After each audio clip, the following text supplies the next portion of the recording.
A former Michigan Uber driver could get life in prison for a 2016 shooting rampage that left 6 people dead. Prosecutors say Jason Dalton killed 6 and critically injured 2, including a teenage girl. The frenzy began while Dalton was transporting a passenger from Kalamazoo College. Dalton claimed he began seeing strange symbols on his phone, and a sensation came over his body. He began driving erratically through the streets, frightening the rider, who was eventually able to escape.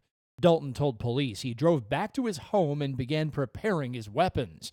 He said he drove to an apartment complex intending to pick up a rider. Instead, he found 25-year-old Tiana Carruthers. Dalton shot her multiple times. Tiana managed to survive. Dalton continued, reportedly fatally gunning down 53-year-old Richard Smith and his son, 17-year-old Tyler Smith, at a car dealership around 10 p.m. The final shooting occurred less than 20 minutes later, when Dalton allegedly shot 4 women and a young girl in a Cracker Barrel parking lot. Sisters-in-law Mary Lou and Mary Jo Nye, Dorothy Brown, and Barbara Hawthorne were among the dead. Barbara's family friend, a 14-year-old, sustained a gunshot wound to the skull, but managed to survive. In interviews with police, Dalton said it was like it wasn't even himself.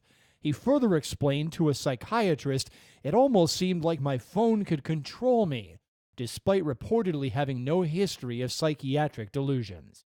In spite of his claims, he was found competent to stand trial in April 2016. An appeals court threw out the confession Dalton made to police, citing Miranda violations. Dalton pleaded not guilty to the charges. His defense attorney has expressed intent to use an insanity defense.